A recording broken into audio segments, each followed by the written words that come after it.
Most people think trading is a shortcut to becoming rich. Just buy low, sell high, and watch the money grow. But if trading were that easy, everyone would be a millionaire. The truth is, most beginners lose money. Not because trading is impossible, but because they never understand what trading really is. Before learning strategies, indicators, or charts, you need to understand the game itself. What is trading? Trading is the act of buying and selling an asset to profit from price movements. That asset could be stocks, currencies, commodities, cryptocurrencies, or many other financial instruments. Unlike investing, which often focuses on long-term growth, trading focuses on shorter-term price changes. A trader doesn't necessarily care whether a company will dominate the world in 20 years. A trader cares about where the price might move next. In simple terms, investors buy businesses, traders buy opportunities. Why prices move? Every market operates on one simple force: supply and demand. When more people want to buy than sell, prices rise. When more people want to sell than buy, prices fall. But behind every price movement are emotions: fear, greed, optimism, panic. Markets are not just numbers on a screen. They are a reflection of human psychology. This is why traders spend so much time studying behavior, not just charts. The three main types of analysis. Most traders use one or more of these approaches. First, technical analysis. This involves studying charts, trends, patterns, and indicators to predict future price movements. Second, fundamental analysis. This focuses on economic data, company earnings, industry conditions, and news events. Third, sentiment analysis. This attempts to measure how investors feel about the market, whether people are becoming more fearful or more optimistic. Professional traders often combine all three, because no single method can predict the future perfectly. Technical analysis asks, what can market behavior tell us about the future? It studies price action, trends, volume, and historical patterns. The assumption is that human behavior tends to repeat itself, and those behaviors often leave traces on the chart. Fundamental analysis asks, what logical factors are driving the market? It studies earnings, economic growth, inflation, interest rates, and other measurable data. The assumption is that prices eventually respond to underlying economic reality. Market sentiment asks, how are people feeling right now?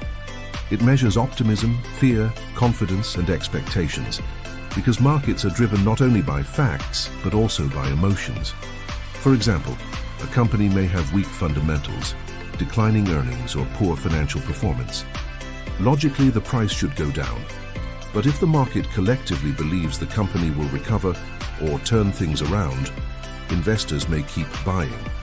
And the price can still go up, not because the fundamentals improved, but because sentiment is strong. Trust, expectations, and belief can sometimes overpower logic in the short term. Although all three approaches seek to understand where the market may go next, they do so from different perspectives. Technical analysis studies behavior. Fundamental analysis studies logic. Sentiment analysis studies psychology. One looks at what traders have done. One looks at what should happen based on available information. And one looks at what people believe will happen.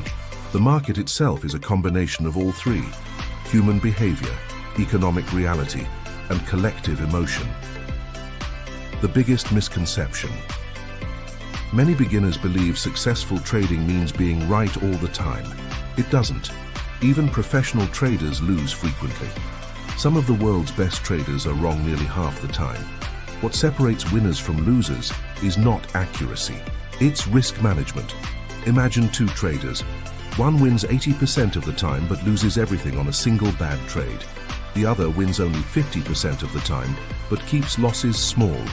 Over time, the second trader often survives and prospers.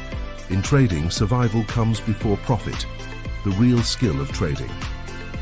The hardest part of trading is not reading charts, it's controlling emotions. When prices rise rapidly, greed tells you to buy. When prices crash, fear tells you to sell. Ironically, many traders do exactly the opposite of what they should do. They buy when excitement is highest and sell when panic is strongest. This emotional cycle repeats in every market generation. Technology changes, human psychology doesn't. The key lesson: trading is not gambling, but it can become gambling when done without knowledge, discipline, and risk control. The market doesn't reward hope, it rewards preparation. Before looking for the perfect indicator or strategy, understand the foundations. Learn how markets work, learn how risk works, and most importantly, learn how your own emotions work.